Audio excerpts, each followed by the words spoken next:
హరే కృష్ణ. భక్తులందరికీ ప్రణామాలు. హరే కృష్ణ. రాధా గోవిందాలయం తరఫున అందరికీ కూడా స్వాగతం. హరే కృష్ణ మాత దండవత్సనం. హరే కృష్ణ.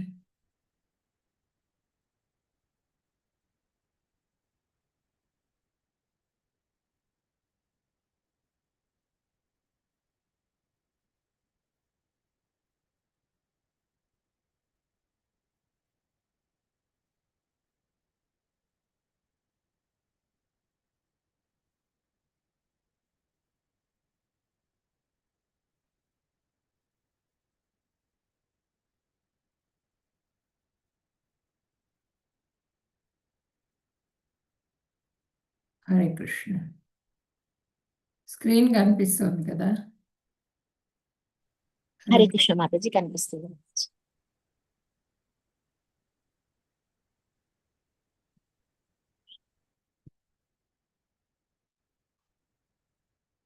హరే కృష్ణ. భక్తులందరికీ స్వాగతం, సుస్వాగతం. ఈరోజు మనము 15వ అధ్యాయం చెప్పుకోబోతున్నాము. నిన్నటి అధ్యాయంలో ఏం చెప్పారు భగవంతుడు? 14వ అధ్యాయం ఆఖరి శ్లోకంలో 14వ అధ్యాయంలో మనం గుణాలన్నింటి గురించి కూడా చెప్పుకున్నాం కదా. ఏ గుణం ఏ విధంగా ఉంటుంది, ఎవరు ఏ విధంగా ఉంటారు అన్నది అన్నీ కూడా చెప్పుకున్నాం మనం.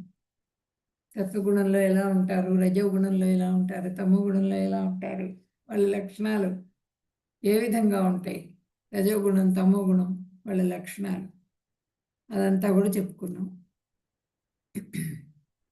తర్వాత బ్రహ్మణో హి ప్రతిష్టాహం అమృతస్య వ్యయస్య చ శాశ్వతస్య చ ధర్మస్య సుఖస్యైకాంతికస్య చ.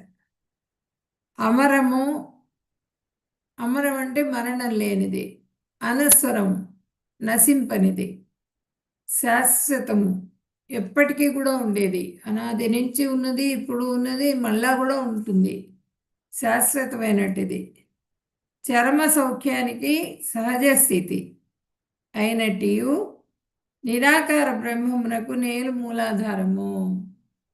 ఆ బ్రహ్మజ్యోతి నిరాకారం, అది అయినప్పటికీ కూడా ఆ బ్రహ్మజ్యోతిని ఆరాధిస్తారు అందరూ కూడా. ఆ బ్రహ్మజ్యోతికి కూడా నేనే ఆధారం అని చెప్తున్నారు భగవంతుడు నిన్నటి అధ్యాయంలో. ఇప్పుడు ఈరోజు అధ్యాయంలో ఏం చెప్తారో చూద్దాం. పురుషోత్తమ ప్రాప్తి యోగం ఇది. ఈరోజు అధ్యాయంలో భగవంతుడు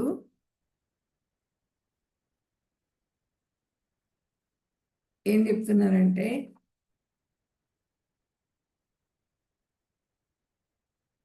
శాస్త్ర రహస్యాలు తెలుసుకో, యుద్ధం చెయ్యి అని చెప్తున్నారు.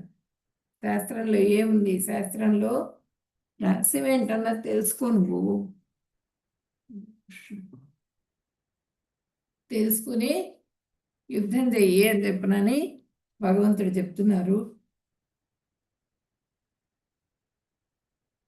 శ్రీకృష్ణ భగవానుడే పురుషోత్తముడు, బద్ధముక్త జీవులకు అతీతుడు. ఇది తెలుసుకున్నవారు కృతకృత్యులవుతారు. జీవుడు బద్ధుడు ఎలా అవుతున్నాడు, ముక్తుడు ఎలా అవుతున్నాడు అని అడుగుతారు. అడిగితే 1 నుంచి 6వ శ్లోకం వరకు అది బద్ధముక్త జీవుల యొక్క దృష్టి గురించి కూడా చెప్పుకుంటాం. శ్రీకృష్ణుడు సకల జీవుల అంటే బద్ధముక్త జీవుల యొక్క ప్రభువు, పోషకుడు ఆయనే. బీద ప్రదాత ఆయనే, ప్రభువు తండ్రి అన్నమాట. పోషించేవాడు ఆయనే అని చెప్పినాను కూడా ఈ అధ్యాయంలో చెప్పుకుంటాం మనము. మనుష్యాణం సహస్రేషు కశ్చిత్ యతతి సిద్ధయే యతతామపి సిద్ధానాం కశ్చిన్ మాం వేతి తత్వతః. వేల మంది మనుషుల్లో ఒక్కరు మాత్రమే సంపూర్ణత్వం కోసం ప్రయత్నం చేస్తారు. ఆ కొంతమందిలో కూడా ఒక్కళ్ళలో కూడా ఒక్కళ్ళను నేను సెలెక్ట్ చేసుకుంటానని చెప్తారు. ఆ సంపూర్ణ స్థితికి చేరుకోగలుగుతారు. యతతామపి సిద్ధానాం, అట్లా ప్రయత్నం చేసిన వాళ్ళల్లో, సంపూర్ణత్వం పొందిన వాళ్ళల్లో కశ్చిన్ మాం వేతి తత్వతః, ఒక్కరు మాత్రమే నన్ను యథార్థంగా తెలుసుకుంటారు. అని చెప్పినని భగవంతుడు చెప్తున్నారనమాట. యథాతథం ఈ పుస్తకంలోని శ్లోకం చదవటం ద్వారా, భగవద్గీత యథాతథం భాష్యం చదవటం ద్వారా గుణాలతో అనుబంధం ఉన్న నాళ్ళు భగవంతుని గుర్తించలేరు. ఈ భగవద్గీత చదివినంత మాత్రాన భగవంతుని మనం గుర్తించలేము. భగవద్గీత చదువుతూ వింటూ మనము ఆ భగవంతుడి మీద విశ్వాసం ఉంచి ఆయన సేవ చేస్తూ శాస్త్రాధ్యయనం చేస్తూ ఉన్నప్పుడు అప్పుడు శ్రద్ధ కలుగుతుంది. శ్రద్ధ కలిగినంత మాత్రాన భక్తుడు గాడు. భక్తుడు ఎప్పుడైతాడంటే సాధు సంఘం, సాధువుల కృప కలగాలి. అది సాధు సంఘంలో చేరాలి. చేరి ఎప్పుడు కంటిన్యూస్గా వినంగా వినంగా వినంగా వినంగా వాళ్ళు భక్తులుగా మారుతారనమాట.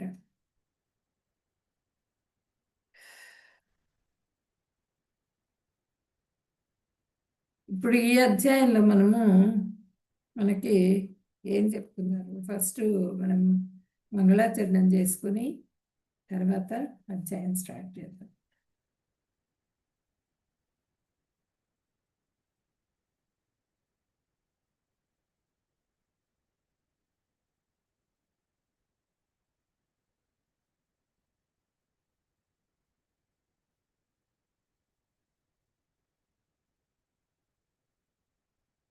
ఓం అజ్ఞానతిమిరాంధస్య జ్ఞానాంజనశలాకయా చక్షురున్మిలితం యేన తస్మై శ్రీ గురవే నమః. శ్రీచైతన్యమనోభీష్టం స్థాపితం యేన భూతలే స్వయం రూప కదా మహ్యం దదాతి స్వపదాంతికం.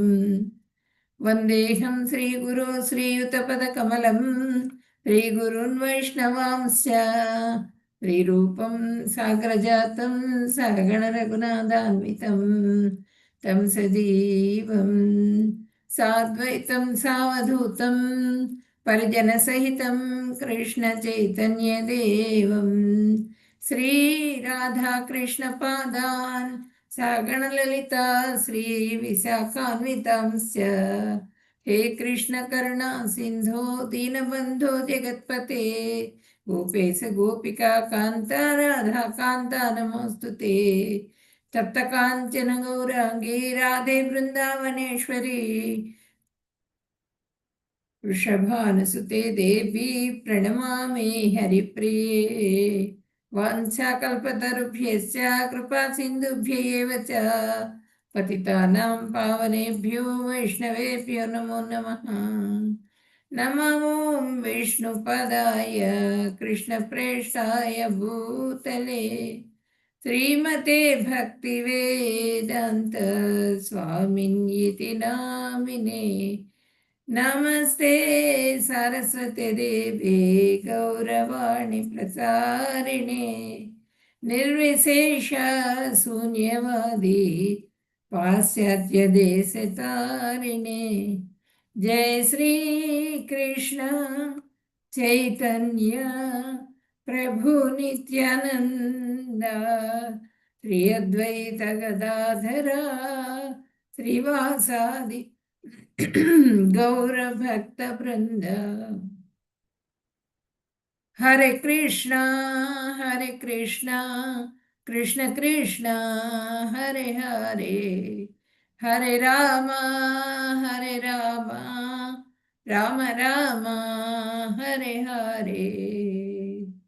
హరే కృష్ణ.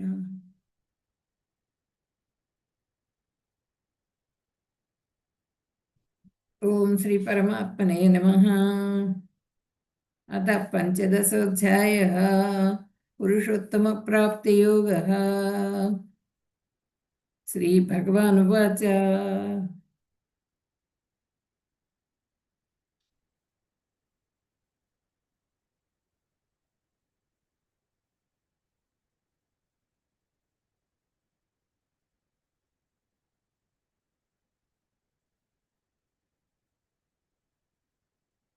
ఊర్ధ్వమూలమదశాఖం అశ్వత్థం ప్రాహురవ్యయం ఛందాంసి యస్య పర్ణాని యస్తం వేద స వేదవిత్. భగవంతుడు చెప్తున్నారు. ఏం చెప్తున్నారు? వేళ్ళు పైకి కొమ్మల కిందికి వేద మంత్రాలు ఆకులుగా కలిగిన నశింపులేని అశ్వత్థ వృక్షం ఉన్నదని చెప్పబడింది. ఈ వృక్షంను తెలుసుకున్నవాడు వేదాలన్నింటినీ కూడా తెలుసుకున్నవాడే అని చెప్పనని భగవంతుడు. అంటే వేదాల సారం తెలిసినవాడు. ఈ వృక్షం గురించి కూలంకుషంగా అంతా కూడా తెలుసుకున్న వాళ్ళు వేదాల గురించి తెలిసినటువంటి వాళ్ళు. వేదాల్లో ఏముంది అన్నది ఈ వృక్షాన్ని గురించి తెలుసుకుంటే చాలు, మొత్తం అంతా కూడా ఆ వేదాల్లోదే ఉంది. కాబట్టి ఈ వృక్షాన్ని గురించి తెలుసుకోరు అని చెప్పనని ఇక్కడ చెప్తున్నారు భగవంతుడు. ఇక్కడ చూడండి వృక్షం ఎట్లా ఉంది.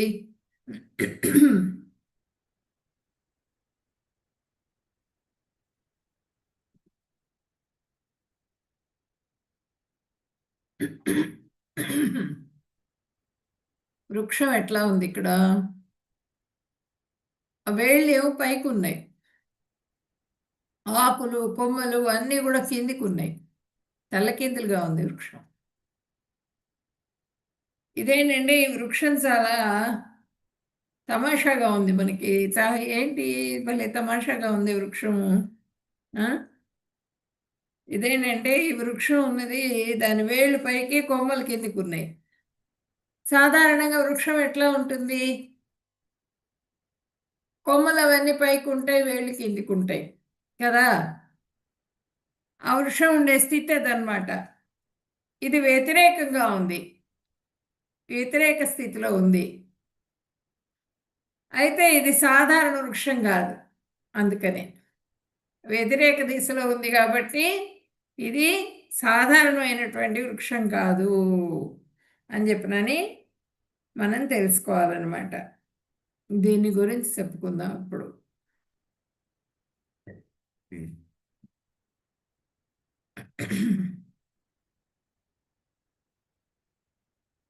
ఇప్పుడు మానవుల్లో కూడా అంత తల్లకిందులు, పరిస్థితి అంతా తల్లకిందులు అయిపోయింది. సీజన్ కానప్పుడు మామిడి పండు అడుగుతాడు. వాడు అడిగాడని చెప్పినని మామిడి పండు టేస్ట్ తినాలంటున్నాడని మార్కెటింగ్ వాళ్ళు ఏం చేస్తారు? వాళ్ళన్నీ ఎసెన్స్లు అవి ఇవి అన్నీ వేసేసేసి ఆ జ్యూసులు చేసామని అవని ఇవని అంతా కెమికల్స్తో చేసినవన్నీ తీసుకొచ్చి మనకి ఇస్తారు. మనం రోగాన్ని పడతాం. తలకిందులు అనమాట. మనం ఏ సీజన్లో ఏ ఫ్రూట్ వస్తుందో ఆ ఫ్రూట్ తినాలి. మనకు ఆ వాతావరణాన్ని బట్టి కూడా ఆ ఫ్రూట్స్ కానీ ఏవి కూడా వస్తాయి. ఆ వాతావరణానికి సంబంధించి మన హెల్త్కి సంబంధించి మనకి ఆ ఫ్రూట్స్ తింటే మంచిది అని చెప్పనని భగవంతుడు ఏర్పాటు చేసిన దాన్ని మనం తలకిందులు చేస్తున్నాం అంతా కూడా. ఆ తలకిందులు చేసినందువల్ల ఏమవుతుంది? మనకి మన ఆరోగ్యం కూడా దెబ్బతింటుంది. అది తెలుసుకోవట్లేదు ఎవరు కూడా. ఈ నాలికకి ఇంద్రియాలకే ఇంద్రియాలను తృప్తిపరుద్దామనే చూస్తున్నారు ప్రతి వాళ్ళు కూడా.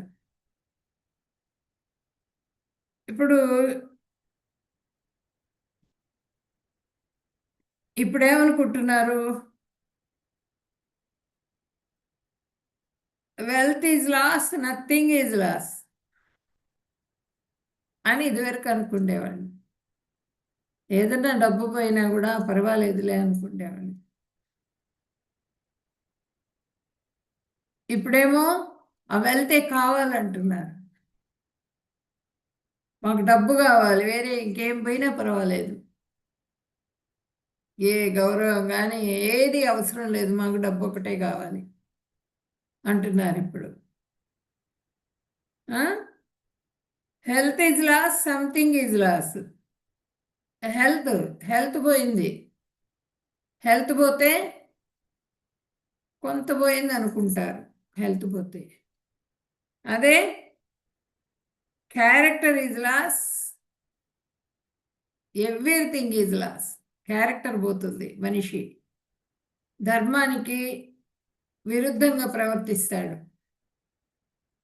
అప్పుడు ఎవ్రీథింగ్ ఈజ్, వాడి జన్మే వేస్ట్ అనమాట. వాడు అసలు ఇంక పనికిరాని వాడి జన్మే వృధా. మనిషి జన్మగా పుట్టడమే వాడు వేస్ట్ అనమాట. జంతువులు కూడా వాటికి ఏ ఆహారం ఉందో ఆ ఆహారమే స్వీకరిస్తాయి, వేరేవి తాకవు. కానీ మనిషి ఈ నాలిక కోసం అన్ని రకాలుగా తింటున్నాడు.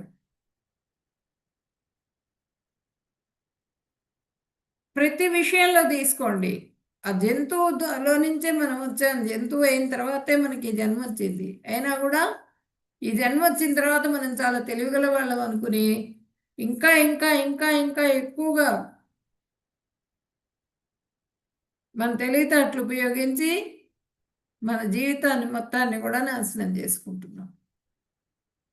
ఇప్పుడు ఈ అశ్వత్థ వృక్షం గురించి చెప్పినప్పుడు ఈ అశ్వత్థ వృక్షం గురించి ఎవరైతే తెలుసుకుంటారో వేదాలన్నీ తెలిసిన వాళ్ళు అని భగవంతుడు ఇక్కడ చెప్తున్నారు. 2వ శ్లోకంలో ఏం చెప్తున్నారో చూద్దాం మనం.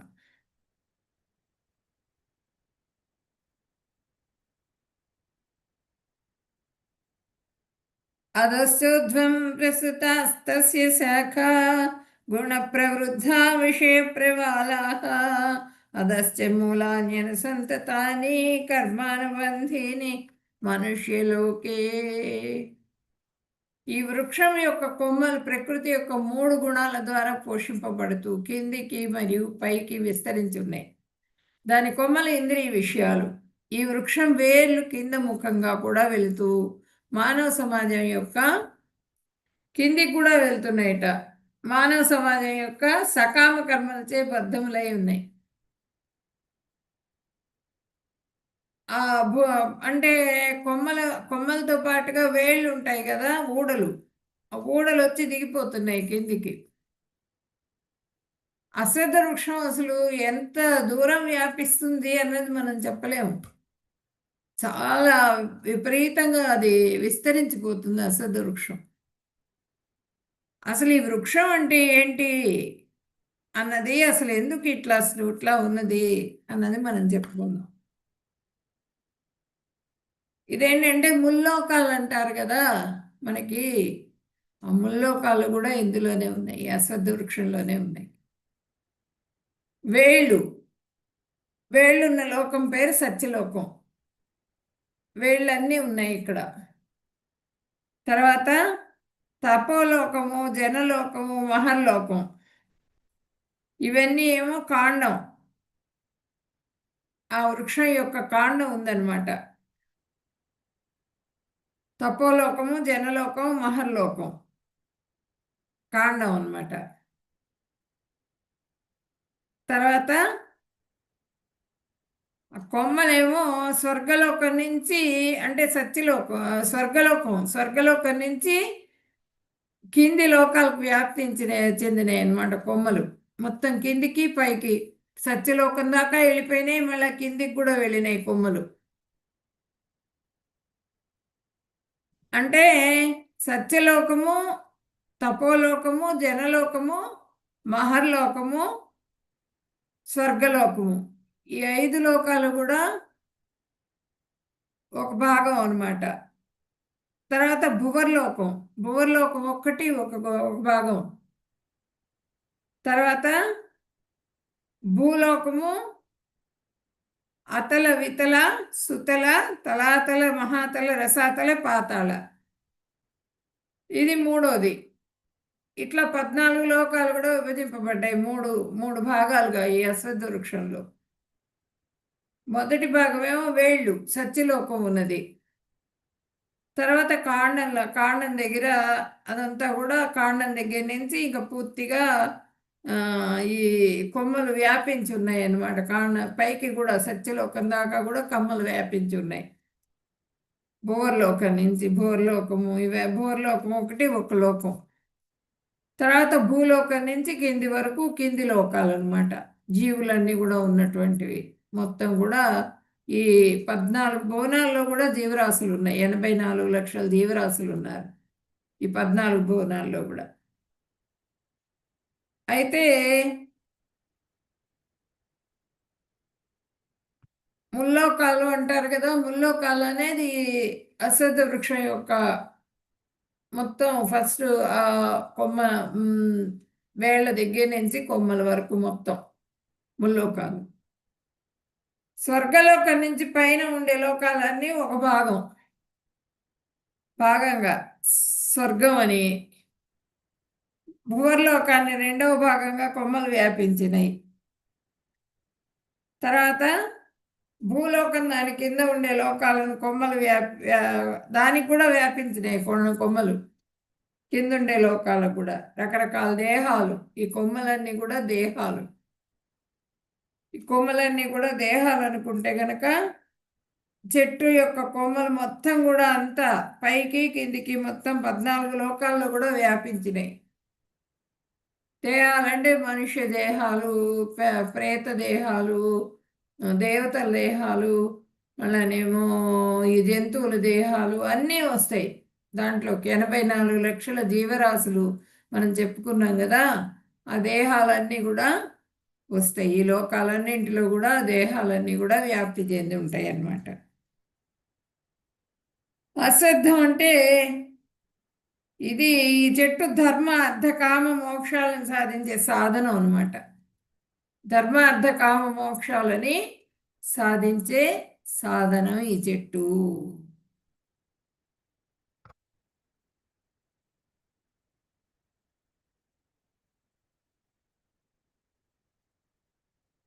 ఇక్కడ చూడండి కొమ్మలు. ఈ కొమ్మల మీద కోతిలాగా ఒక్కొక్క కోతి జంప్ చేస్తూ ఉంటుంది కదా, ఒక కొమ్మ మీద నుంచి ఇంకో కొమ్మ మీదకి జంప్ చేసి ఎక్కడైతే రుచిగల పండ్లు ఉన్నాయా, ఎక్కడ దానికి అట్రాక్షన్ కనిపించిందా, దానికి బుద్ధికి తోచిన విధంగా అది ఎగిరిపోతూ ఉంటుంది అనమాట. ఆ కొమ్మ మీదకి వెళ్ళి ఆ ఫలాల్ని స్వీకరిస్తూ తింటూ ఉంటుంది కోతి. ఇక్కడ చూడండి, ఇది నీడ శాశ్వతమా? ఈ నీడ శాశ్వతమా చెప్పండి? ఈ నీళ్లలో చెట్టు పడుతున్నది, ఇది తల్లకిందులుగా ఉంది. ఇది శాశ్వతమైందా? ఇది శాశ్వతమైందా?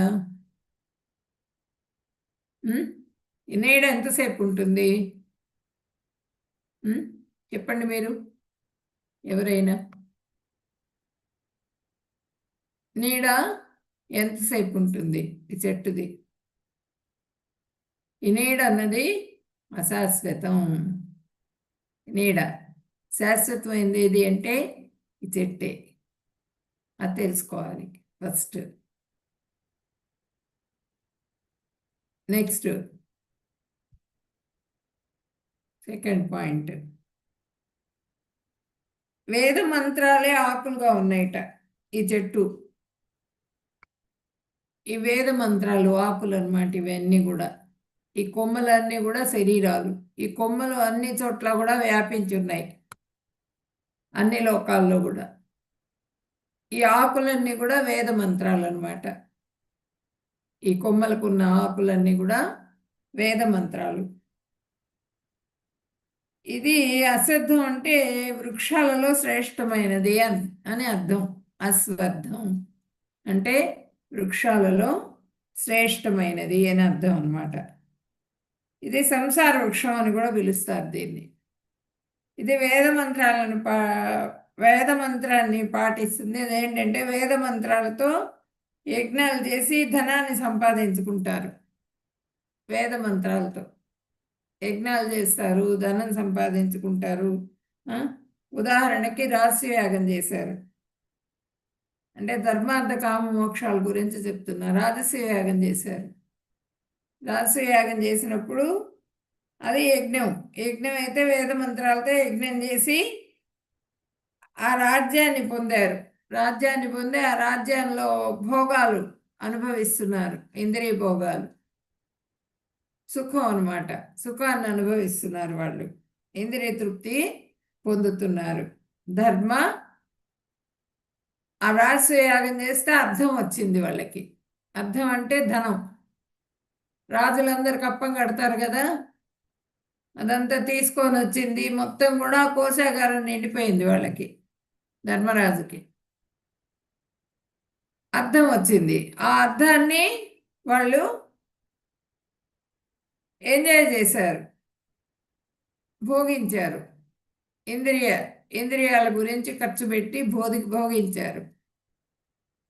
రాజ్య పరిపాలన కూడా వాళ్ళకి ముఖ్యమే కదా. చక్రవర్తికి దానికి కూడా ధనాన్ని వెచ్చించారు, బ్రాహ్మణులకి పంచారు, బ్రాహ్మణులకి దక్షిణలు ఇచ్చారు. ఇదంతా కూడా కోరిక, కామం.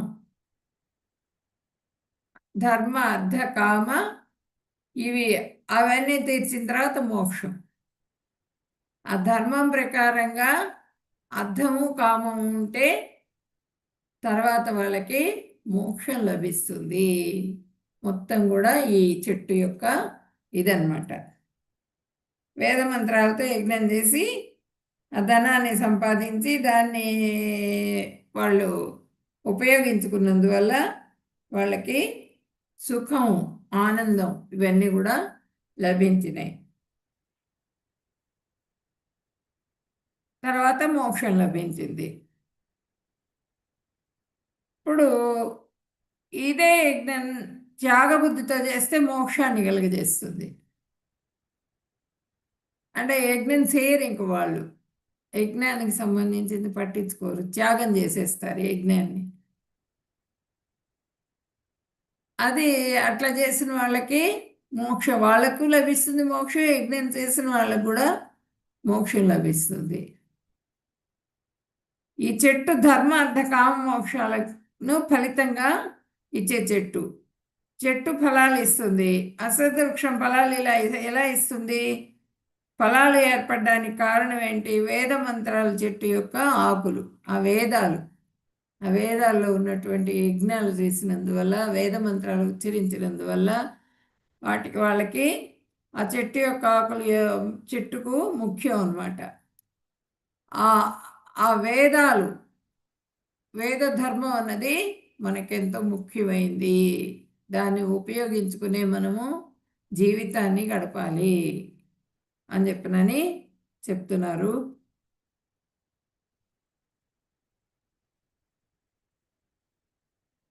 ఇప్పుడు చెట్టులో ఆకులు ఆహారాన్ని తీసుకుంటాయి.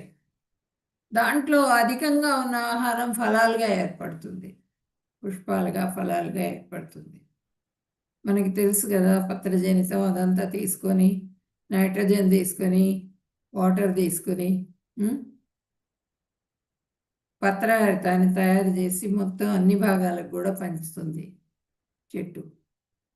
అంత చక్కగా ఫలాలను ఇస్తుంది అనమాట అది చెట్టు. ఆ విధంగా తీసుకొని, అదేవిధంగా ఈ చెట్టు ఏంటంటే మనకి ధర్మార్థ కామ మోక్షాలనే ఫలితాలని ఇస్తుంది ఈ అశ్వత్థ వృక్షము.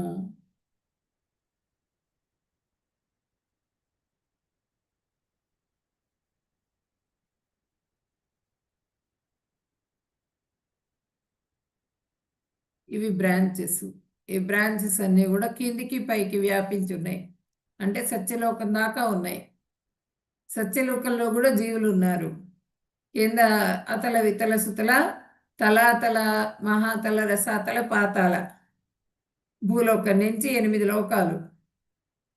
ఆ 8 లోకాల్లో కూడా మనుషులు ఉన్నారు. తర్వాత భువర్లోక, ఆ పై లోకాలు, ఈ మొత్తం కూడా 7, 6. ఇక్కడ 8 కదా, అక్కడ 6, మొత్తం 6, 8, 14. ఈ 14 లోకాల్లో కూడా చెట్టు యొక్క కొమ్మలు అన్నీ కూడా వ్యాపించున్నాయి అన్నమాట. పైకి కిందికి, పైకి కిందికి వ్యాపించున్నాయి.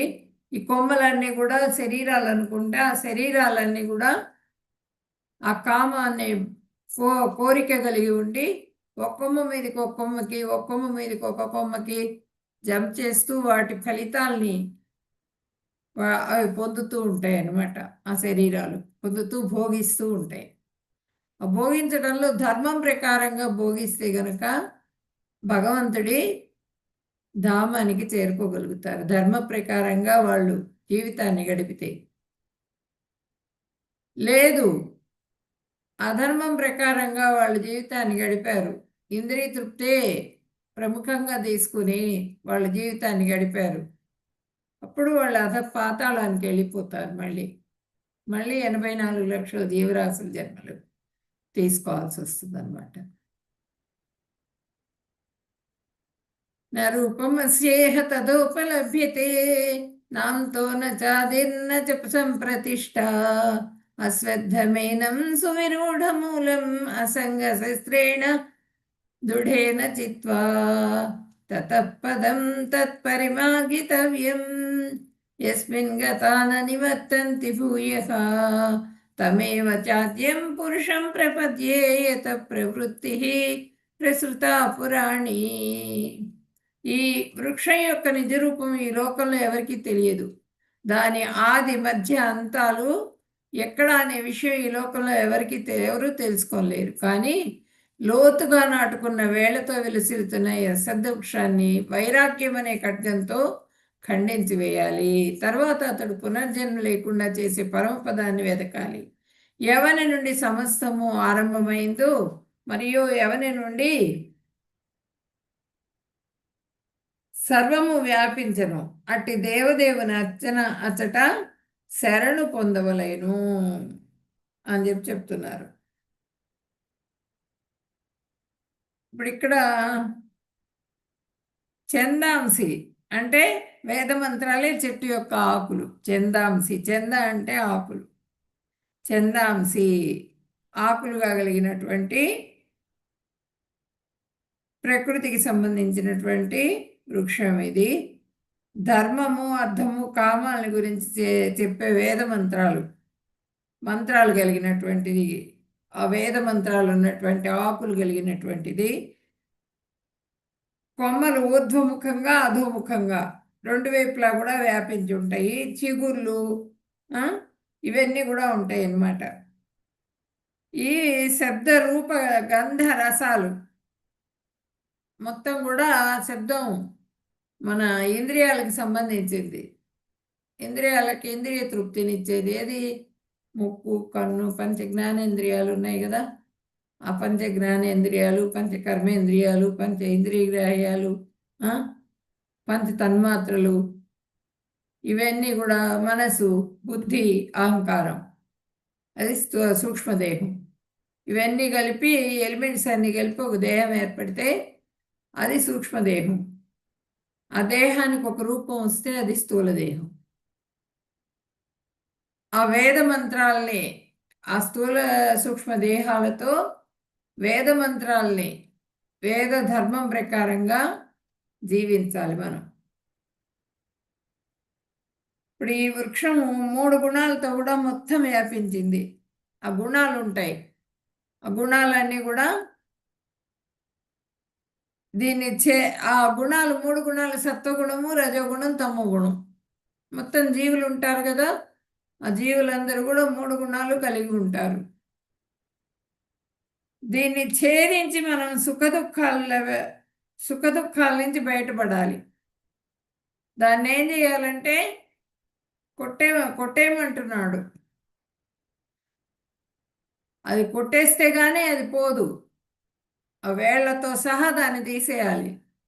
లేకపోతే వస్తూనే ఉంటుంది అశ్వత్థ వృక్షం. దాన్ని కంట్రోల్ చేయలేము అన్నమాట. అట్లాగే సంసారాన్ని వైరాగ్యం అనే ఖడ్గంతో ఖండించాలి. అసంగ శస్త్రేణ దృఢేన చిత్వా, మన దృఢమైన చిత్తంతో ఆ శస్త్రంతో ఖడ్గంతో ఖండించాలన్నమాట. దాన్ని ఖండిస్తేనే అది పోతుంది. సంసార వృక్షం కూడా అంతే. ఆ బద్ధులమైపోతాం, దాంట్లోనే ఉండిపోతాం మనం. అందులోంచి బయటపడాలంటే మనం ఏం చేయాలి? వైరాగ్యం అనే ఖడ్గం, వైరాగ్యం రావాలి. వైరాగ్యం ఎప్పుడు వస్తుంది? మనకి బ్రహ్మచర్యం, గృహస్థాశ్రమము, వానప్రస్థము, సన్యాసము 25 సంవత్సరాలు బ్రహ్మచారిగా ఉండి ఆ వేదాధ్యయనం చేసిన తర్వాత వివాహం చేసుకోవాలి. ఆ వేదాధ్యయనం చేసేటప్పుడే శాస్త్రంలో ఏముంది అన్నది గురువు ద్వారా తెలుసుకుంటాడు. మొత్తం కూడా అంతా చదువుకున్న తర్వాత కొంతమంది బ్రహ్మచారులుగా అలాగే ఉండిపోతారు. కొంతమంది ఇంద్రియాల్ని కంట్రోల్ చేసుకోలేని వాళ్ళకి వివాహం చేసుకోమని గురువు గారే చెప్తారు. వివాహం చేసేసుకుంటారు వాళ్ళు. వివాహం అయిన తర్వాత గృహస్థుగా మారుతారు. గృహస్థుగా మారిన తర్వాత సంతానాన్ని పొందాలి. సత్సంతానాన్ని పొందిన తర్వాత 50 సంవత్సరాలకి వానప్రస్థానికి వెళ్ళిపోవాలి. 50 సంవత్సరాల వరకే ఈ గృహస్థాశ్రమం, భార్యతో కలిసి జీవించడం అనేది. 50 సంవత్సరాల తర్వాత వానప్రస్థానికి వెళ్ళిపోవాలి. వానప్రస్థం అంటే ఏంటి? భార్య ఉండొచ్చు, హెల్ప్ చేస్తూ ఉంటుందంటే, మిగిలిన కార్యక్రమాలు, సంసారానికి సంబంధించిన కార్యక్రమాలు ఉంటాం. తర్వాత సన్యాసం, పూర్తిగా సన్యాసం. భార్యను కూడా వదిలేసేసి వాళ్ళు పూర్తిగా తపస్సులో లీనమైపోతారు. మనం చెప్పుకున్నాం కదా భరత్ మహారాజ్ది. భరత్ మహారాజ్ ఎట్లా వదిలేసి వెళ్ళిపోయారు, ఆశ్రమానికి వెళ్ళిపోయారు పూర్తిగా. గండకీ నదిలో దగ్గర తీరంలో పర్ణశాల ఉంటే అక్కడికి వెళ్ళిపోయి కూర్చుని అక్కడ జపం చేసుకున్నారు ఆయన. అట్లా వాళ్ళు పూర్తిగా వైరాగ్యంలోకి వచ్చేయాలన్నమాట. అది దృఢమైన చిత్తంతో మనము దాన్ని ఖండించాలి, లేకపోతే మనం దాంట్లోంచి బయటపడలేము. ధర్మ అర్థ కామ మోక్ష ఫలాలు అనుభవిస్తూ ఉంటాడు జీవుడు. అనాసక్తి అనే ఖడ్గంతో చెట్టు వేళ్లను ఖండించాలి, భగవంతుని శరణు పొందాలి. ఖండించి ఏం చేయాలి? పూర్తిగా భగవంతుడి ధ్యానంలో, భగవంతుడి లీలలు వింటూ, భగవంతుడి కథలు వింటూ, భగవంతుడి గురించి తెలుసుకుంటూ, ఆ వేదం అందరూ కూడా వేదాలు చదవలేరు. నిన్న చెప్పుకున్నాం కదా, అందరూ అర్హులు కాదు. జిజిలొక్కలే అర్హులు, స్త్రీలు అర్హులు కాదు. అందుకని వీళ్ళ అందరూ చదువుకోవడానికి వీలుగా మనకి పంచమ వేదాన్ని ఇచ్చారు, భగవద్గీత ఇచ్చారు, భాగవతం ఇచ్చారు. అందరూ చదవచ్చు. అందరూ జపం చేయడానికి మంత్రం ఇచ్చారు మనకి. గాయత్రి మంత్రం అందరూ చేయకూడదు, అందరూ చేయడానికి మంత్రం కూడా ఇచ్చారు మనకి. హరే కృష్ణ మంత్రం కలిసంతరణ ఉపనిషత్తుల్లో నుంచి తీసినటువంటిది, అంటే వేదాల్లోది. ఆ మంత్రం కూడా వేదాలే ఉపనిషత్తులుగా వచ్చినాయి, విభజించారు ఉపనిషత్తులుగా.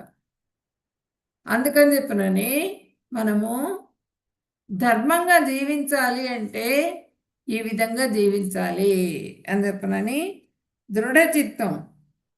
భక్తిలోకి రావాలంటే దృఢ శ్రద్ధ కావాలి. శ్రద్ధ కేవలం యోగ్యత. శ్రద్ధ అనేది ఉత్త యోగ్యత మాత్రమే. శ్రద్ధగా ఉన్నాడు వాడు, భక్తిలోకి వచ్చేసాడు, భక్తుడైపోయాడు అనడానికి లేదు. శ్రద్ధ ఏంటంటే ఉత్త యోగ్యత, ఫస్ట్ మైల్ స్టోన్ అనమాట. ఆ శ్రద్ధ వచ్చిన తర్వాత శరణాగతి భక్తిలో ఒక అంగం. భక్తుల సాంగత్యంలో దృఢ శ్రద్ధావంతుడు భగవంతుని శరణాగతి పొందాలి. భజన చేసే భక్తుల సాంగత్యంలో ఉండాలి, భజన చేయాలి. తర్వాత ఆ భజన చేయడం ద్వారా అనర్థాలన్నీ నివృత్తి గావించబడతాయి. అనర్థాలంటే ఏంటి? మనకి అరిషడ్ వర్గాలు ఉంటాయి కదా, అవన్నీ కూడా తొలగించబడతాయి. కామ క్రోధ లోభ మోహ మదమాత్సర్యాలు అరిషడ్ వర్గాలంటే ఇవన్నీ కూడా తొలగిపోతాయి మనకి మనసులోవి. అవన్నీ తొలగిపోయిన తర్వాత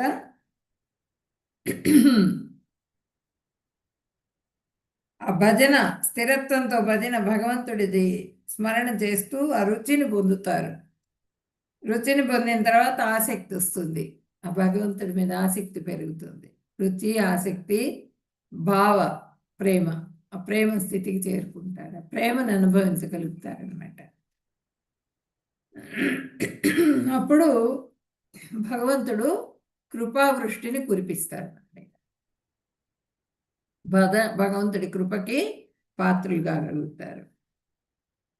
అసంగ అనే శస్త్రంతో సంసార వృక్షాన్ని ఛేదించాలి. ఛేదించిన శరణాగతి పొందు అని భగవంతుడు ఛేదించావు, ఛేదించి ఊరుకోకూడదు, భగవంతుడి శరణాగతి పొందాలి. దానికి పద్ధతి చెప్పారు మనకి. అవ్యయం అంటే తరగనిది.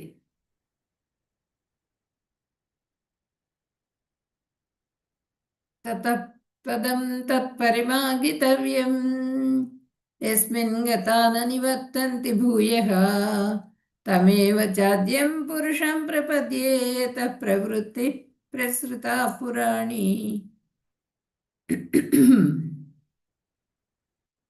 బ్రహ్మ ఇప్పుడు ద్వంద్వాల నుంచి కూడా మనకి విముక్తి కలుగుతుంది. దీంట్లో ఈ సంసారం అనే దాన్ని వైరాగ్యం అనే ఖడ్గంతో ఖండించిన తర్వాత మనకి ఈ సుఖ దుఃఖాలు మానవమానాలు ఇవన్నీ కూడా పోతాయి. మనకి వీటన్నింటి నుంచి కూడా విముక్తి లభిస్తుంది. మనకి బ్రహ్మ, పరమాత్మ, భగవాన్ మూడు తత్వాలు ఒకటే.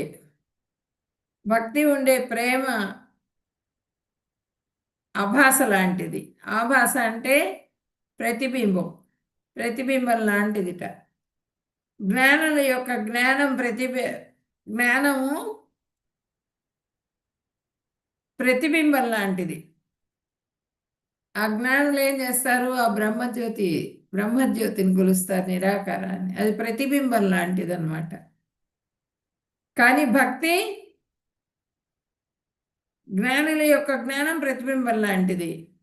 మిణుగురు పురుగు ఎట్లా అయితే కొంచెం కాంతినిస్తుందో అంత మాత్రమే వాళ్ళు పొందగలుగుతారు జ్ఞానులు. భక్తులకు లభించే కాంతి ఎంతో అపరిమితం. ఏది? సూర్యుడు, చంద్రుడు, వీళ్ళ ప్రకాశం అన్నమాట భక్తులది. బ్రహ్మప్రాప్తి పొందిన వాళ్ళు అన్నమాట వీళ్ళు. అంటే మళ్ళీ తిరిగి రారు వీళ్ళు. ఈ భక్తి చేసిన వాళ్ళకి మళ్ళీ ఈ జన్మ తీసుకోవటం అనేది ఉండదన్నమాట శుద్ధ భక్తులుగా మారినప్పుడు. జ్ఞానులు చివరిలో భక్తి చేసి బ్రహ్మాన్ని పొందుతారు.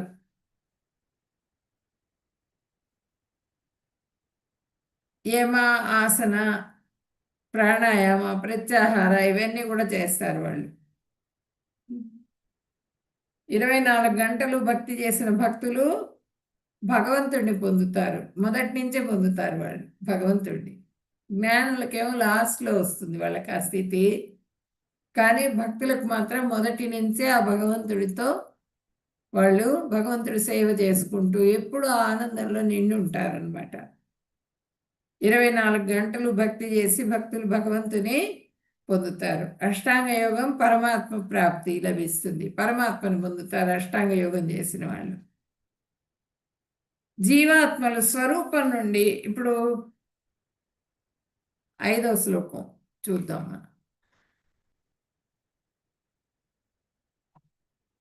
నిర్మాణ మోహాజిత సంగదోష అధ్యాత్మ నిత్యా వినివృత్త కామాః ద్వంద్వైర్విముక్తా సుఖ దుఃఖ సంగై గచ్చంత్య మూఢా పదమవ్యయం తత్.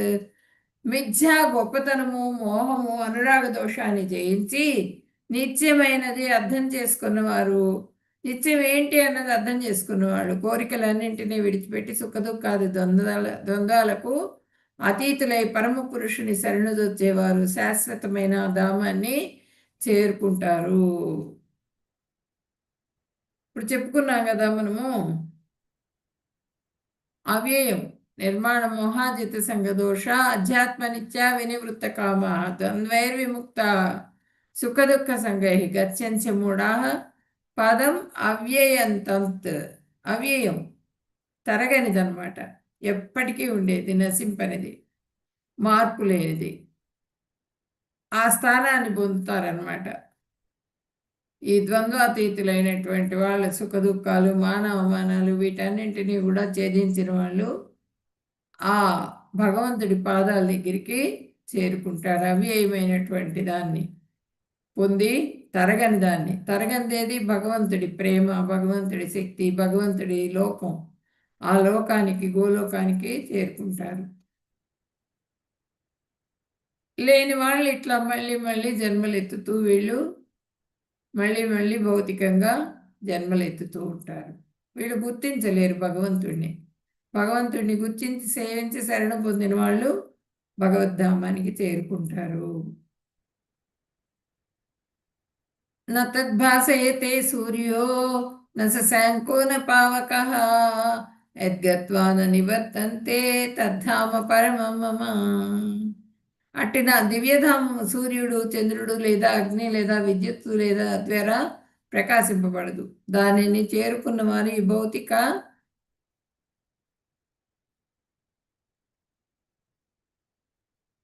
నిమిషం కదిలిస్తే నేను మళ్ళీ స్క్రీన్ మళ్ళీ స్క్రాల్ అయిపోతుందేమోనని భయం వేస్తుంది నాకు.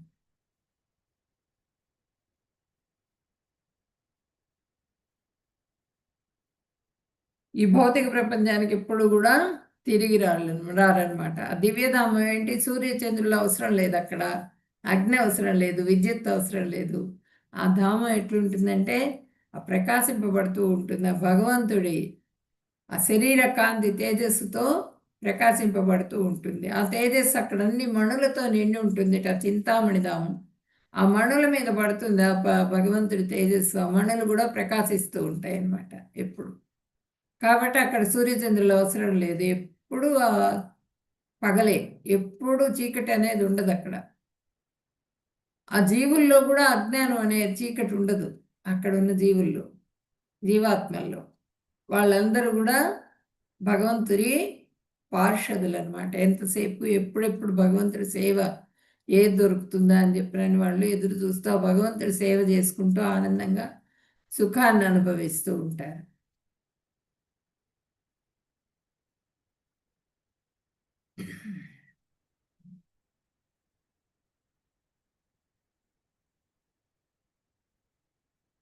మమైవాంసో జీవలోకే జీవభూత సనాతనః మనఃషష్టానీంద్రియాణి ప్రకృతిస్థాని కర్షతి.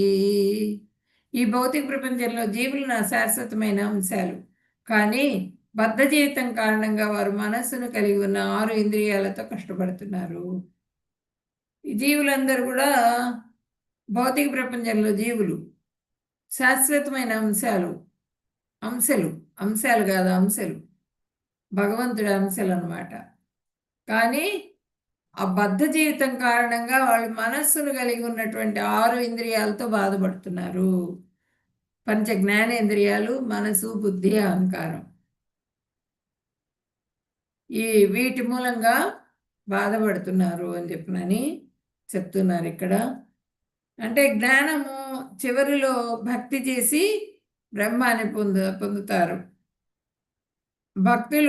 జ్ఞానులు ఏంటంటే చివరిలో భక్తి చేస్తారు వాళ్ళు కూడా, జ్ఞానులు కూడా. కానీ నిరాకారాన్ని ఆరాధిస్తారు వాళ్ళు. చివరిలో బ్రహ్మాన్ని పొందుతారు వాళ్ళు.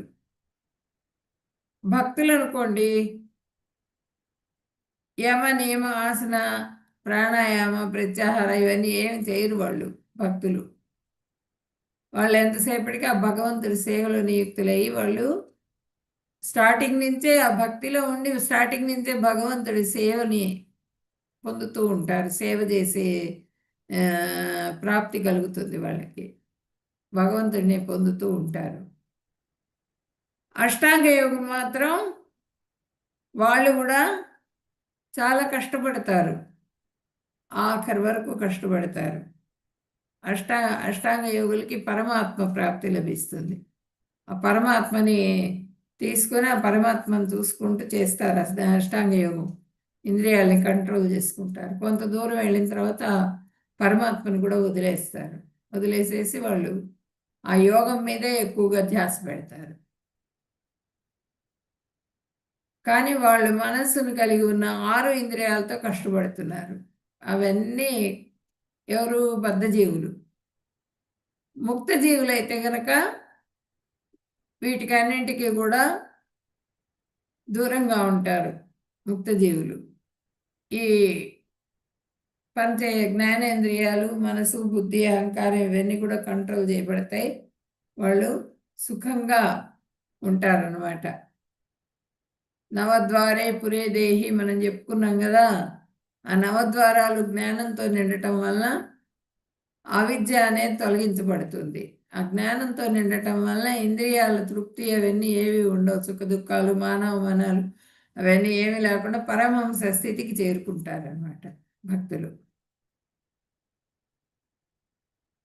శరీరం యదవాప్నోతి యచ్చాప్యుత్క్రామధీశ్వరః గృహీత్వైతాని సంయాతి వాయుర్గంధాని వాసయేత్. వాయువు వాసనను ఒక చోటి నుండి మరొక చోటికి తీసుకొని పోయినట్లుగా జీవుడు తన విభిన్న భావాలను ఒక శరీరం నుంచి మరొక శరీరానికి తీసుకుని వెళ్తాడు. ఆ విధంగా తిరిగి వేరొక శరీరాన్ని తీసుకొని మళ్ళీ దాన్ని పొంది మళ్ళీ ఇంకో దాంట్లోకి వెళ్ళిపోతూ ఉంటాడు. ఒకదాన్ని వదిలేస్తాడు, ఇంకో దాంట్లోకి వెళ్ళిపోతూ ఉంటాడు జీవుడు.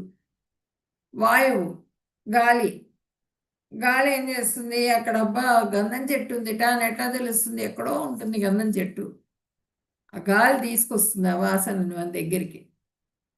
ఆ గంధం వాసన పూర్తిగా చుట్టూ ఒక కిలోమీటర్ దూరంలో చుట్టూ వ్యాపించి ఉంటుంది అనమాట ఆ స్మెల్, గంధం స్మెల్. ఆ గాలి తీసుకొని వచ్చినట్టుగా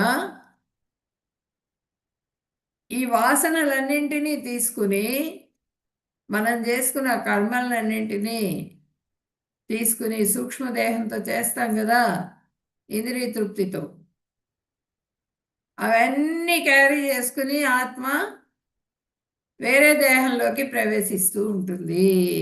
విభిన్న భావాలు, ఒక్కొక్క శరీరంలో ఒక్కొక్క భావం ఉంటుంది. మరొక శరీరాన్ని తీసుకొని వెళ్ళిపోతూ ఉంటుంది. అది విభిన్న భావాల్ని ఒక్కొక్క జీవాత్మ ఒక్కొక్క శరీరంలో ప్రవేశిస్తూ ఉంటుంది.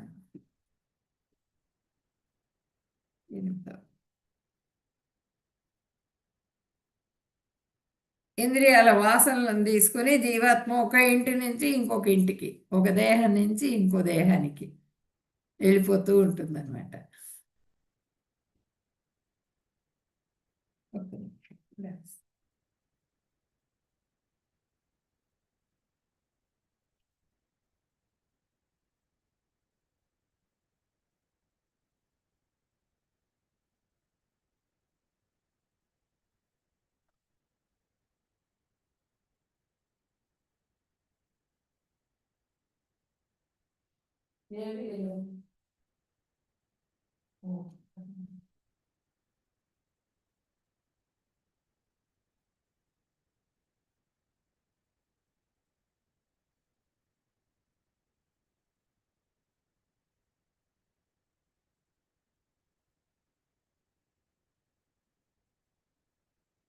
శ్రోత్రం చక్షుం స్పర్శనం చ రసనం ఘ్రాణమేవ చ అధిష్టాయ మనశ్చాయం విషయాను సేవతి. జీవుడు ఆ విధంగా వేరొక స్థూల శరీరాన్ని తీసుకుని మనసుతో కూడిన నిర్దిష్ట రకం చెవి, కన్ను, నాలుక, చెవి, ముక్కు, స్పర్శ భావాన్ని పొందుతుంది. అందువలన అతడు ఒకే ప్రత్యేక రకమైన ఇంద్రియ విషయాలను అనుభవిస్తూ ఉంటాడు. ఇప్పుడు చూడండి, ఇక్కడ ఇంద్రుడికి శాపం వచ్చిందిట, పంది రూపం వచ్చింది. ఆ పంది రూపం వచ్చేటప్పటికి అక్కడ ఆ బురదలో పడి పొలుతున్నది పంది. ఎంజాయ్ చేస్తున్నది అనమాట తన పిల్లలతో, భార్యతో. పంది బురదలో పడి అక్కడికి నారదుడు వచ్చాడు. నారదుడు ఆ పక్క నుంచి వెళ్తూ, అయ్యో ఇంద్ర, నీకెంత కష్టం వచ్చింది, బాధపడవాకు, అయిపోతున్నదిలే, నీకు మళ్ళీ ఇంద్రలోకానికి వచ్చేస్తావు, నువ్వు నీ శాపం టైం అయిపోతున్నది, వచ్చేస్తావు అని చెప్తాడు. అది చెప్తే ఆ బురద అదంతా వాసన కదా, కష్టపడుతున్నావంటే, ఏ వాసన ఏం లేదే, నాకు చాలా బాగుంది ఇక్కడ, చల్లగా ఉంది, ఎంత హాయిగా నేను ఎంజాయ్ చేస్తున్నాను నా భార్య పిల్లలతో, అప్పుడే అయిపోతుందా ఈ జీవితం అని చెప్పినాను అన్నట్ట. అట్లా ఏ పంది పంది జన్మ వచ్చినప్పుడు ఆ పందికి సంబంధించినటువంటి ఆ వాసనలు ఉంటాయి. ఆ వాసనలన్నీ కూడా ఎంజాయ్ చేస్తాడు. ఏ జన్మలో ఉన్నప్పుడు ఆ జన్మకి సంబంధించిన వాసనలు ఉంటాయి. దేహం, ఏ దేహంలో ఉన్నప్పుడు ఆ దేహానికి సంబంధించిన వాసనలు అవన్నీ కూడా అనుభవిస్తూ ఉంటాడు. హ్యాపీగా, ఆనందంగా అనుభవిస్తాడు అనమాట.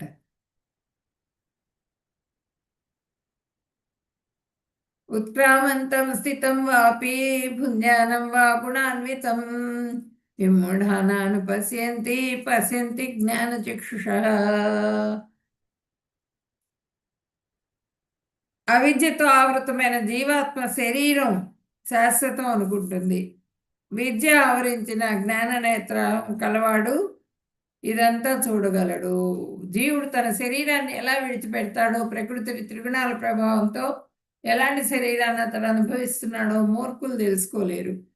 అంటే అవిద్య ఆవరించినటువంటి వాళ్ళు తెలుసుకోలేరు. మనమంతా చెప్పుకున్నాం గదా! 3 పురుష అవతారాలని అన్నీ చెప్పుకున్నాం మనం. నిన్నంతా చెప్పుకున్నాము. ఆ! వాటన్నింటి గురించి కూడా విద్య ఆవరించున్నప్పుడు అర్థమైతుంది వాళ్ళకి. తెలుసుకోగలుగుతారు. భగవంతుడంటే ఏంటి అన్నది. మూర్ఖులు తెలుసుకోలేరు. వాళ్ళకెంత చెప్పినా కూడా అర్థం గాదు. కానీ జ్ఞానంతో శిక్షణ పొందిన కళ్ళు, ఈ మాంసనేత్రాలు అందరికీ కళ్ళుంటాయి. కానీ గుర్తించలేరు.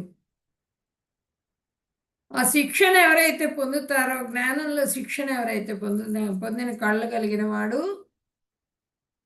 ఇవన్నీ గూడా గుర్తించగలుగుతాడు.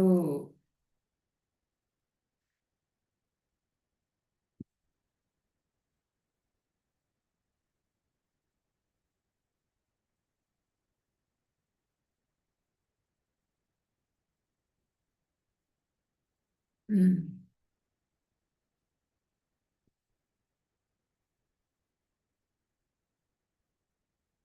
ప్రతి వస్తువు గూడా తయారవుతుంది. తయారైన తర్వాత దాని మాన్యువల్ ఉంటుంది. ఇప్పుడు మొత్తం గూడా ఇప్పుడు ఈ మెషిన్ అంతా తయారైంది. మెషిన్ తయారైనప్పుడు దానికొక మాన్యువల్ ఉంటుంది. ఈ పార్ట్ ఇక్కడుంటుంది. ఈ పార్ట్ ఇలా పనిచేస్తుంది. అంతా గూడా ఉంటుంది. మాన్యువల్ లేకుండానే దాంట్లో శిక్షణ అంటూ పొందినవాడు ఏదన్నా అది పని చేయకపోతే పలానా దాని మూలంగా పని చేయట్లేదు అది అన్నది తన తెలివితేటలతో తను చెప్పగలుగుతాడు. అదే మనల్ని తీసుకెళ్ళి నిలబెట్టండి చెప్పలేం.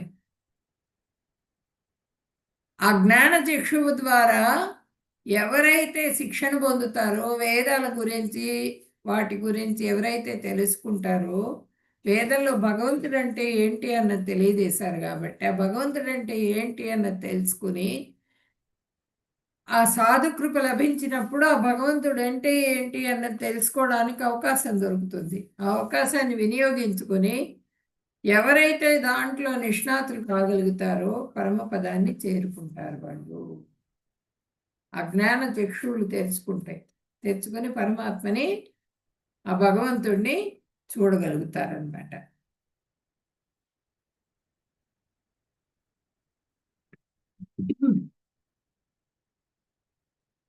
ఆ స్థితి ఎప్పుడు స్టార్ట్ అయితుంది? యతంతో యోగినశ్చైనం పశ్యంత్యాత్మన్యవస్థితం యతంతో అప్యకృతాత్మానో నయనం పశ్యంత్యచేతసః.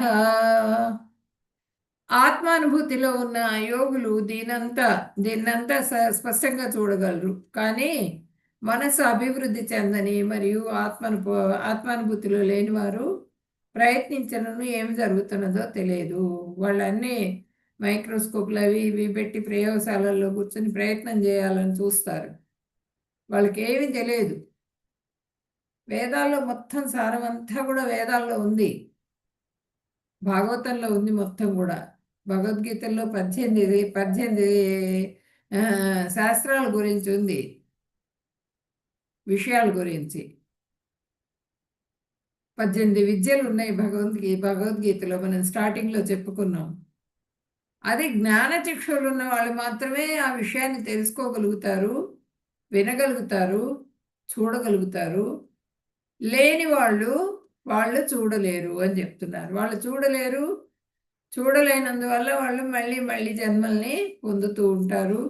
జంతువుల జన్మల్లో గూడా వెళ్ళిపోతారనమాట వాళ్ళు. అది ఎలా అట్లా వెళ్ళకుండా ఉండాలంటే సాధువుల కృప పొందిన తర్వాత వాళ్ళకి ఆ శిక్షణ అనేది మొదలవుతుంది సాధు కృపతో. ఆ శిక్షణ ఎవరైతే పొందుతారో వాళ్ళకి ఆ పరంధామాన్ని చేరుకునేందుకు అవకాశం దొరుకుతుంది.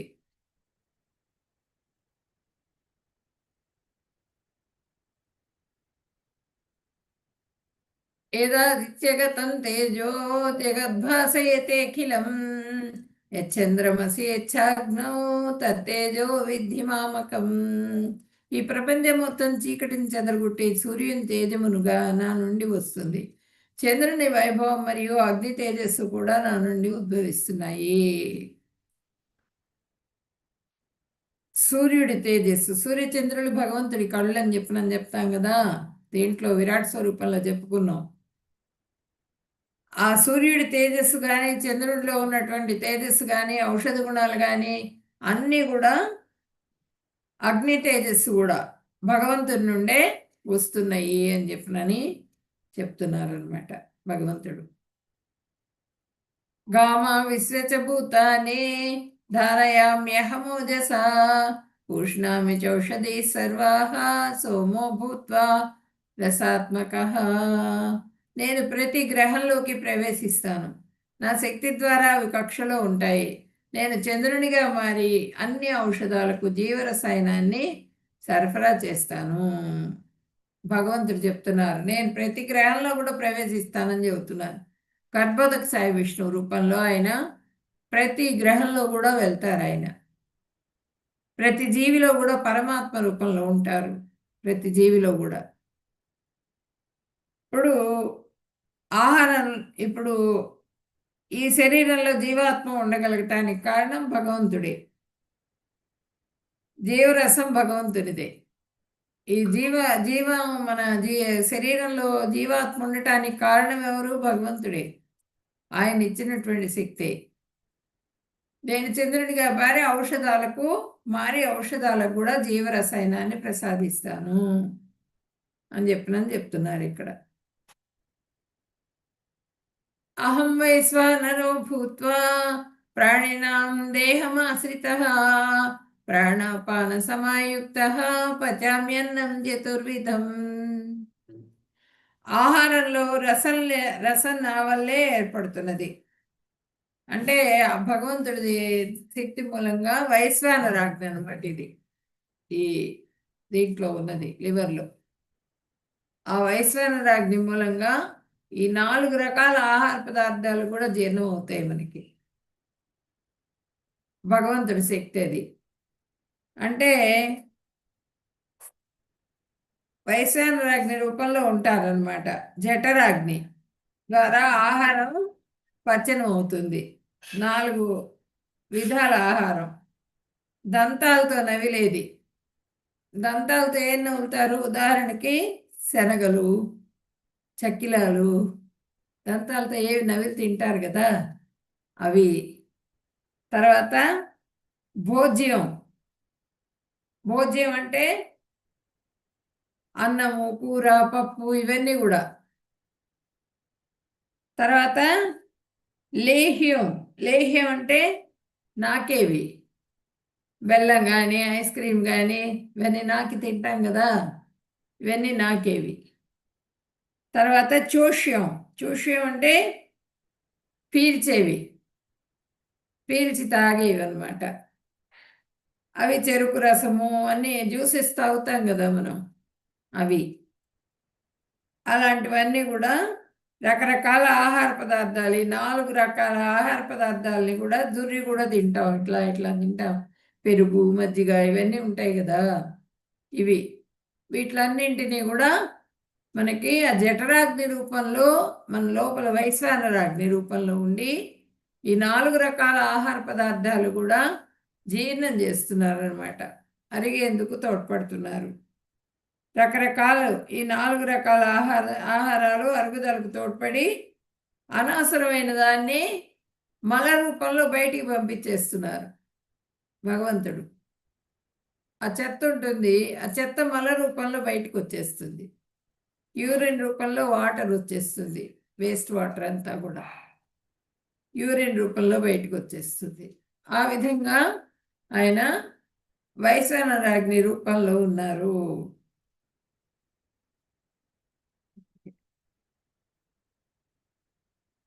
సర్వస్య చాహం హృది సన్నివిష్టో మత్త స్మృతిర్జ్ఞానమపోహనం చ వేదైశ్చ సర్వైరహమేవ వేద్యో వేదాంత కృత్వేద విదేవ చాహం. నేను ప్రతి ఒక్కరి హృదయంలో ఆసీనుడనై ఉన్నాను. నా నుండి జ్ఞాపక శక్తి, జ్ఞానము, మతిమరుపు కలుగుతున్నాయి.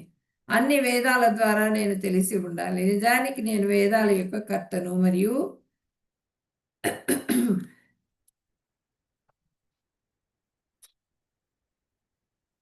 మొత్తం అన్ని వేదాల్లో కూడా నా గురించే, భగవంతుడి గురించే చెప్తున్నారు.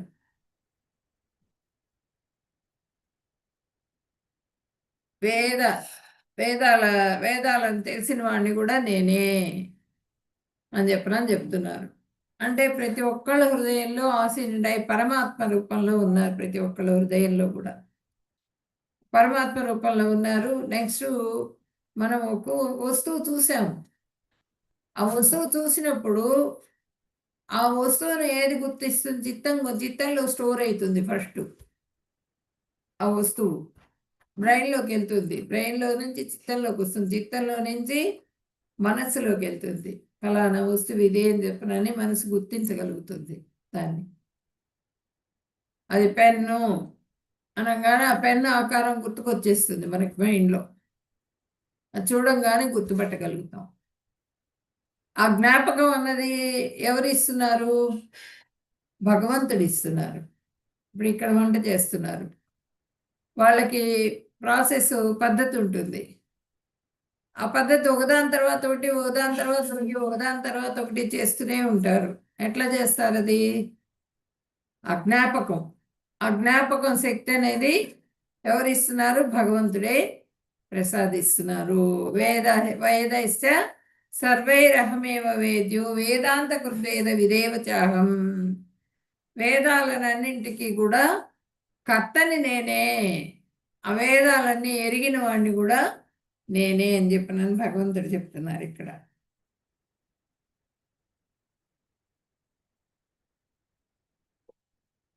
ద్వాత్మో పురుషో లోకే క్షరశ్చాక్షర ఏవ చ క్షర సర్వాణి భూతాని కూటస్థో అక్షర ఉచ్యతే. క్షరుడు, అక్షరుడు అనే రెండు తరగతుల జీవులు ఉన్నారు. ఈ భౌతిక ప్రపంచంలో ప్రతి జీవుడు క్షరుడు కాగా, ఆధ్యాత్మిక ప్రపంచంలో ప్రతి జీవుడు అక్షరుడుగా తెలియజేయబడుతున్నాడు.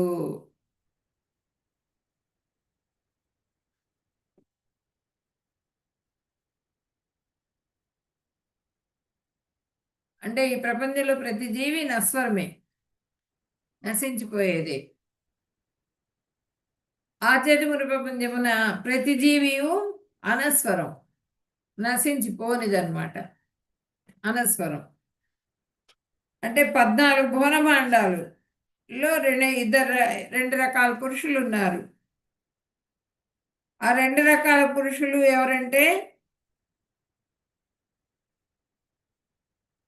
తన స్వరూపం ఎరిగినవాడు, ఎరగనివాడు. తన స్వరూపం నుండి పడిపోనివాడు, కింద పడిపోడు అనమాట. పడిపోయేవాడు జీవాత్మ పడిపోతాడు.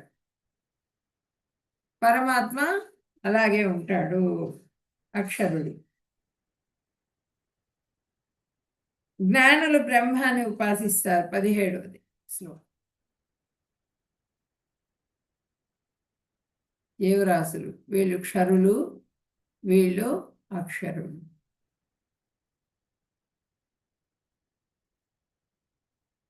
ఉత్తమ పురుషస్త్వన్యః పరమాత్మేత్యుదాహృతః యో లోకత్రయమావిశ్య విభత్యవ్యయీశ్వరః. ఈ ఇద్దరితో పాటు 3 ప్రపంచాలలోకి ప్రవేశించి వాటిని భరిస్తున్నట్టి నాశరహితుడైన పరమేశ్వరుడు, పరమాత్ముడు అనే సర్వోత్తముడైన పురుషుడున్నారు. 17వది. జ్ఞానులు బ్రహ్మాన్ని ఉపాసిస్తారు, యోగులేమో పరమాత్మను ఉపాసిస్తారు. అంటే బ్రహ్మం కన్నా పరమాత్మ శ్రేష్ఠుడు అనమాట. యోగులు ఉపాసించేటువంటి పరమాత్మ శ్రేష్ఠుడు.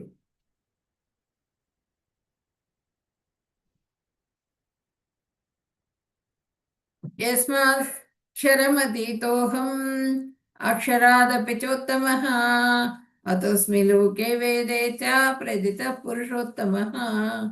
క్షరుడు అక్షరుడు ఇద్దరికీ నేను అతీతంగా దివ్యమైన వాడను మరియు ఉత్తముడనైన కారణంగా నేను ప్రపంచంలో మరియు వేదాలలో పురుషోత్తమునిగా ప్రసిద్ధి పొందాను. క్షరుడంటే నశించిపోయేటువంటి వాడు, స్వరూపం ఉన్నటువంటి వాడు. అక్షరుడంటే ఇక్కడ చెప్తున్నారు భగవానుడు. యోగులు ఉపాసించే పరమాత్మ కన్నా కూడా భక్తులు ఉపాసించే భగవంతుడు శ్రేష్ఠుడు. యోగులు పరమాత్మను ఉపాసిస్తారు.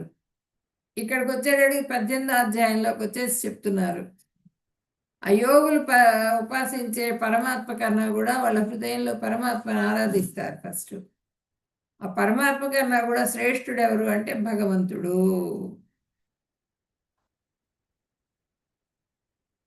ఆయనే అక్షరుడు. యో మామేవమన సమ్మూఢో జానాతి పురుషోత్తమం స సర్వవిద్ భజతి మాం సర్వభావేన భారత. భర్తవంశీయుడా, సందేహం లేకుండా నన్ను పురుషోత్తమునిగా ఎవరు తెలుసుకుంటారో వారు సమస్తము తెలిసిన వారు. అందువల్ల అతను నా పూర్తి భక్తి సేవలో నెలకొంటాడు. ఆ పురుషోత్తమ ప్రాప్తి యోగం ఇక్కడ చెప్పేశారు. పురుషోత్తముడు అంటే ఎవరో, ఎవరైతే తెలుసుకుంటారో వాళ్ళు భక్తి సేవలో నెలకొంటారు. భక్తి చేయటంలో వాళ్ళు శ్రద్ధ, దృఢమైన విశ్వాసంతో భక్తిని చేయగలుగుతారనమాట. ఇతి గుహ్యతం శాస్త్రం ఇదముక్తం మయా నఘా ఏతద్బుద్ధ్యా బుద్ధిమాన్ స్యాత్ కృతకృత్యస్య భారత. ఓ పాపరహితుడా, వేద గ్రంథాలలో చాలా రహస్యమైన భాగం ఇప్పుడు నా ద్వారా నీకు వెల్లడైంది. దీన్ని ఎవరు అర్థం చేసుకుంటారో వారు తెలివైన వారు అవుతారు మరియు అతని ప్రయత్నాలు కూడా ఫలిస్తాయి అన్నమాట.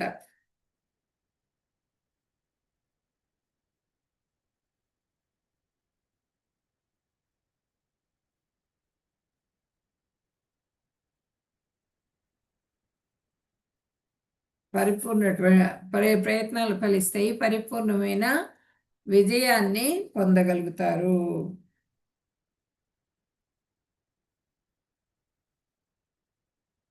అనుగుణమైన ఓ భరత కుమారుడా, భరతవంశీయుడా అని చెప్పనని పిలుస్తున్నారు ఇక్కడ. వేద గ్రంథాలలో ఇది మిక్కిలి రహస్యమైన భాగం. ఇతి గుహ్యతమం శాస్త్రం ఇదముక్తం మయా నఘా ఏతద్బుద్ధ్యా బుద్ధిమాన్ స్యాత్ కృతకృత్యస్య భారత. అనుగుణమైన ఓ అర్జున, భరత కుమార, వేద గ్రంథాలలో ఇది మిక్కిలి రహస్యమైన భాగం. ఈ భక్తి యోగం అన్నది మిక్కిలి రహస్యమైన, అతి రహస్యమైనటువంటి దివ్యమైనటువంటి భాగం అన్నమాట. ఇది పవిత్రమైన భాగం. దాని గురించి పూర్తిగా వెల్లడించేశాను నీకు ఇప్పటికీ.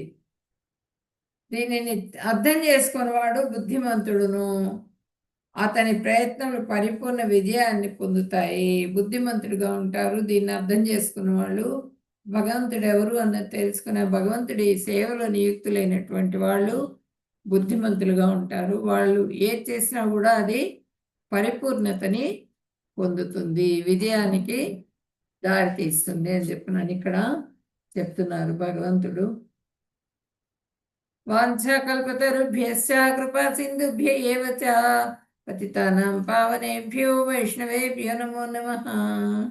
హరే కృష్ణ కృష్ణ కృష్ణ హరే హరే, హరే రామ రామ రామ హరే హరే. హరే కృష్ణ.